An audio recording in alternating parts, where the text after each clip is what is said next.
Welcome to Egopedia. Sometimes the people we call friends slowly turn into rivals, and we don't even notice it happening. In this episode, we explore how ego can quietly grow within a friendship, turning trust into tension, support into silent competition, what causes this shift, and can the bond be saved? Let's uncover the truth behind the smile. When friends become secret enemies, the growth of ego in friendship. Friendship is often rooted in mutual affection, shared history, and emotional support. But what happens when those foundations begin to fracture? Not through open conflict, but through silent rivalry, hidden resentment, and the slow infiltration of ego. This article explores the psychological dynamics of how ego can evolve within a friendship, leading two people from closeness to quiet opposition, often without either realizing it. The silent shift in close bonds. At the heart of every meaningful friendship lies trust, shared experiences, and a mutual sense of safety. These are the bonds that make us believe we've found someone who gets us, a person who cheers us on in our victories and stands beside us in defeat. In the beginning, friendship often feels pure and uncomplicated. We laugh easily, speak freely, and celebrate each other without reservation. There's no scoreboard, no hidden agenda, just connection. But human emotions are rarely static. As time passes and life evolves, careers take off, relationships change, opportunities arise. So too do the unspoken dynamics within a friendship. What begins as subtle discomfort can slowly morph into quiet resentment. Where there was once support, there's a strange detachment. Where there was excitement, there's now a noticeable absence of enthusiasm. This shift doesn't happen overnight. It sneaks in slowly, often unnoticed, until one day, something feels off. The conversations start to feel more filtered. The energy becomes transactional. You hesitate to share good news, not out of secrecy, but out of a quiet fear it might not be well received. What's most difficult is that there's no obvious fight, no clear breaking point, just a gradual emotional drift that's hard to name. It's a friendship still alive on the surface, but hollowed out underneath. This is the early stage of ego's quiet infiltration. A stage where both friends may still love and care for each other deeply, yet are already standing on the opposite sides of an invisible wall. Understanding how this wall is built, brick by emotional brick, is the first step toward healing, or letting go with clarity and grace. Ego's entrance, how it slips into friendship. Ego rarely bursts through the front door of a friendship. Instead, it slips in quietly, through the cracks of subtle comparison, unmet emotional needs, and unspoken insecurities. What starts as admiration for a friend's strengths or achievements can gradually morph into feelings of inferiority or envy. And because most friendships are built on emotional intimacy and mutual respect, acknowledging those negative emotions feels shameful. So we bury them. In the early stages, ego doesn't look like arrogance or hostility. It often disguises itself as self-protection. One friend may begin to guard themselves more, share less, or minimize their own struggles to avoid feeling exposed or less than. Another may overcompensate, talking excessively about their own achievements, subtly redirecting conversations to highlight their worth, or constantly seeking validation under the mask of confidence. Ego enters when comparison replaces connection. Instead of celebrating a friend's new promotion, the ego whispers, "Why them and not me?" Instead of joy at their romantic success, it breeds a fear of being left behind. These thoughts may be fleeting and quiet, but if left unchecked, they settle into the subconscious and start shaping behaviors. What complicates things further is that ego isn't inherently malicious. It often emerges as a reaction to emotional wounds. A friend who feels overlooked, misunderstood, or less accomplished may start to unconsciously compete, criticize, or withdraw, not because they no longer care, but because they're unsure how to process the imbalance they perceive. Ego also thrives in silence. The more we avoid naming what we feel, jealousy, rejection, fear of irrelevance, the more power ego gains. It creates narratives that justify resentment. They've changed. They're always trying to show off. They don't really care anymore. These stories protect us from vulnerability, but they also isolate us from truth. Ultimately, ego doesn't destroy friendship through loud arguments. It erodes it quietly, one small comparison, one withheld compliment, one passive-aggressive comment at a time.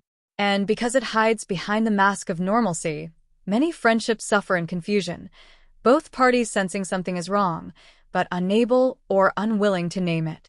Signs of a secret rivalry. Unlike open conflict, a secret rivalry between friends is subtle, often invisible to outsiders, and even to the people involved. It doesn't announce itself through shouting matches or dramatic betrayals. Instead, it reveals itself through quiet changes in tone, energy, and emotional availability. The friendship still exists, but something essential, trust, safety, celebration, begins to feel missing. These are some common signs that ego may have transformed a close friend into a silent competitor. 1.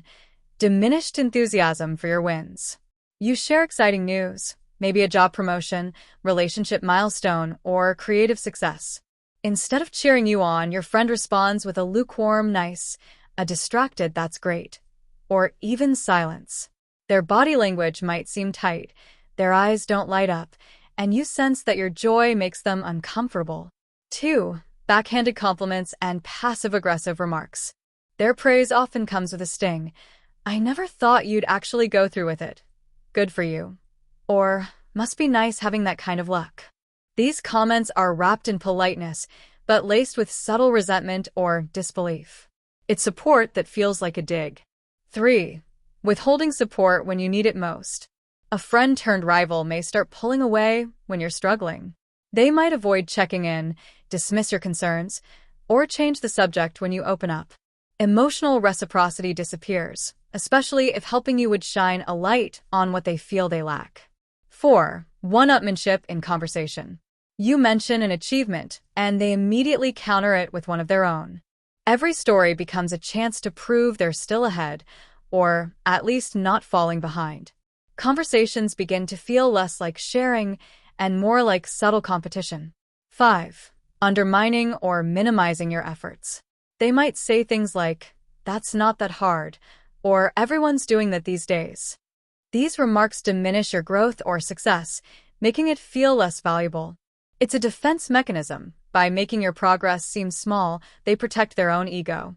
6. Subtle exclusion or change in social dynamics. You may notice you're no longer invited to certain events, or you only hear about things secondhand. They might start aligning more with mutual friends who validate them more, or who don't remind them of their insecurities. 7. Energy shift. You feel drained, not fed. Healthy friendships leave you feeling seen, supported, and energized.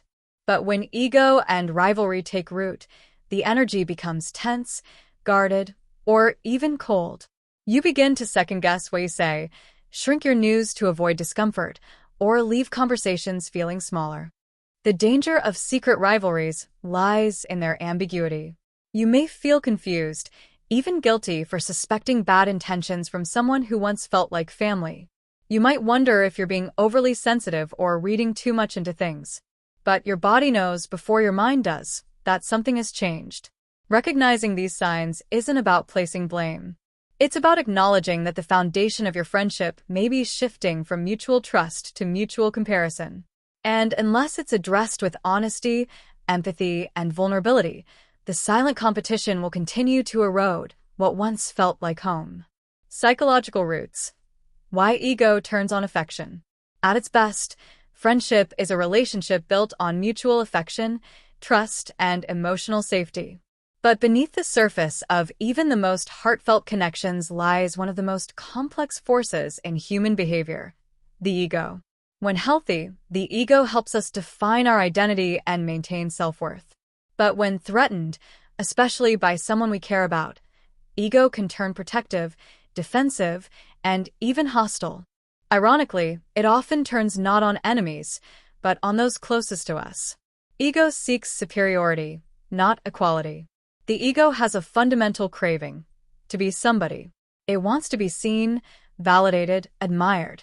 In a friendship where both people are on similar life paths, the ego can remain dormant, content in the comfort of shared growth. But once one friend appears to outgrow the other, whether through career success, social recognition, emotional healing, or even physical transformation, the ego of the other begins to perceive a threat. Suddenly, admiration turns into internal comparison. The mind starts calculating invisible tallies. Who's more successful? Who's more liked? Who's winning at life? These thoughts may seem petty or irrational, but they stem from a deeper fear, the fear of being left behind or becoming irrelevant. Insecurity is ego's favorite breeding ground. Most ego-driven rivalry in friendships doesn't come from actual malice. It comes from unresolved insecurities. A person who hasn't yet come to terms with their perceived shortcomings may subconsciously project their frustration onto their friend's success. Instead of asking, "What is this discomfort trying to teach me?" they deflect with resentment, sarcasm, or withdrawal. Ego tells them, they think they're better than you.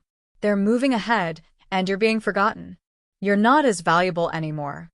These narratives become internal scripts, convincing the person to protect themselves, not through honesty or vulnerability, but through distance, coldness, or subtle sabotage. Fear of change and role loss. Friendships often have unwritten roles: the helper, the achiever, the listener, the motivator, the wild one. When one person starts to shift or evolve, emotionally, spiritually, professionally, it can disrupt these roles. The ego, attached to identity and familiarity, panics. If they change, where do I fit? This fear of losing one's place can manifest as resistance, judgment, or even passive-aggressive sabotage. Pride blocks vulnerability. When ego is in charge, pride follows close behind. A friend might feel envious, but rather than admit it, they double down on indifference or superiority. They might mock, minimize, or disengage. Why? Because pride tells them that showing vulnerability is weakness, and the ego hates appearing weak, especially in front of someone they used to feel equal to. Unconscious emotional competition. In deeper psychological terms, ego in friendship is often about attachment wounds and unconscious emotional scarcity. If someone grew up in an environment where attention, love, or praise were limited or conditional, they may carry that scarcity mindset into adulthood. When their friend shines, it triggers the old wound. There's not enough love, space, or recognition for both of us. But true friendship isn't a competition, it's a collaboration. The tragedy is that ego doesn't understand this. It believes one must rise while the other falls. In the end, when ego takes the wheel, affection turns from connection into calculation. Love becomes transactional, and instead of finding safety in the friendship, one begins to protect their identity from it. Understanding these psychological roots isn't about excusing ego-driven behavior, but about illuminating the invisible emotional forces that turn love into rivalry. Only when we see the ego clearly can we choose differently, with empathy, courage, and self-awareness. The emotional cost, what it does to both parties. When ego-driven tension quietly takes over a friendship, the emotional toll is profound on both sides. Though one person may appear to be the one winning or pulling away, and the other may seem resentful or withdrawn, the reality is that both individuals are suffering in ways that often go unspoken. The slow unraveling of a friendship, especially one built over years, can feel like grief without a funeral, pain without a wound. For the friend being targeted by ego, this person often finds themselves confused, hurt, and emotionally destabilized. They may not fully understand what has changed, but they can feel it: an awkward silence where there used to be laughter, a forced smile where there used to be pride. They may begin to internalize the tension, asking questions like, "Did I do something wrong? Am I imagining this? Why do I feel guilty for succeeding?" Over time, they may start shrinking themselves to preserve the friendship, minimizing good news, hiding achievements, or avoiding topics that might trigger their friend's discomfort. This self-editing erodes authenticity, and the friendship begins to feel like an obligation rather than a sanctuary. The psychological impact includes a loss of emotional safety, no longer feeling free to be fully seen or celebrated. guilt or shame for evolving, succeeding, or simply being happy. Emotional isolation even when the friendship is still intact on the surface. Distrust of future friendships, fearing similar betrayal or disconnection. For the friend consumed by ego. Though they may appear more distant, dismissive, or passive-aggressive, this friend is also suffering, though in a more internalized and often unconscious way. Their ego becomes a constant mental burden, turning every interaction into a silent competition and every moment of closeness into a moment of discomfort. They may struggle with internal conflict between love and resentment. I care about them, but I hate how they make me feel. A low self-worth masked by pride or sarcasm. Guilt over knowing they're not being fully supportive, but not knowing how to change. Emotional exhaustion from constantly comparing and competing. Shame for feeling envious of someone they're supposed to celebrate. Over time, this friend may begin to isolate or pull away, not because they no longer value the friendship, but because being around the other person magnifies their own feelings of inadequacy or stagnation. Instead of dealing with these emotions through vulnerability, they retreat behind the armor of ego, which only deepens the emotional gap. The mutual fallout. Both friends begin to feel unseen and unheard, just in different ways. Trust, which once felt effortless, becomes fragile. Every conversation carries hidden weight. Every silence feels suspicious. And the tragedy is that the affection often still exists, but it's trapped beneath layers of fear, pride, and unspoken pain. The long-term emotional cost includes the decay of once deep emotional intimacy. Ego doesn't just steal connection, it distorts it. It turns mirrors into magnifying glasses, focusing on flaws, differences, and distance instead of shared humanity. The cost isn't just the loss of a friendship, but the emotional and spiritual fatigue of carrying unspoken resentment, unexpressed love, and unresolved tension. Recognizing the emotional cost is not just about mourning what's lost, but about honoring the depth of what the friendship once meant, and what still might be possible if both people are willing to meet each other without ego in the way. Healing or walking away. What can be done? When ego has quietly poisoned the well of friendship, you're left standing at a crossroads. Do you try to heal what's been damaged, or do you walk away to protect your peace? Unlike romantic breakups, friendships rarely have clear endings. They often fade, fracture, or fall into strange silence, leaving behind unanswered questions and lingering hurt. But silence isn't clarity. To truly find peace, whether you stay or go, you must first confront the truth with courage and compassion. Healing a fractured friendship caused by ego is not impossible, but it requires a level of honesty, humility, and self-awareness that many people are not used to practicing in friendships. It also requires a willingness to grieve the version of the friendship that no longer exists. Step 1. Look inward, without judgment. Before confronting the other person, begin with yourself. Ask, what am I truly feeling? Hurt, anger, envy, fear? Is this about them? Or is something in me being triggered? Am I reacting from a place of insecurity or expectation? This kind of reflection is not about blaming yourself. It's about separating fact from ego-fueled stories. Sometimes we hold friends to unrealistic standards. Other times, we minimize the pain they've caused us out of loyalty or fear of confrontation. Knowing your emotional truth is the foundation for any next step, whether it's repair or release. Step 2. Initiate honest dialogue if it's safe. If the friendship still matters to you and the other person is emotionally mature enough to listen, create space for a real conversation. Not an argument, not a confrontation, but a vulnerable, human exchange. Use I statements. I've been feeling a distance between us, and I don't want to ignore it. Sometimes I feel like my wins make you uncomfortable, and it hurts because I've always wanted to celebrate things with you. Speak from curiosity, not accusation. If they become defensive, it may indicate they're still stuck in ego. If they're open, you might find that they've also felt the shift, but didn't know how to name it. Some friendships can emerge stronger from these moments of transparency. Others may crack under the weight of truths that have long been avoided. Either way, you'll gain clarity, and clarity is a gift. Step 3. Set emotional boundaries. Whether you stay in the friendship or not, you need boundaries, not as walls, but as lines of emotional respect. Ask yourself, what am I willing to accept? What behavior drains me? What kind of energy do I want to allow in my life going forward? If the friendship continues, but the competitive or dismissive energy persists, it's okay to create distance. You don't have to hate someone to protect your peace. You don't have to keep explaining yourself to someone who refuses to hear you. Step 4.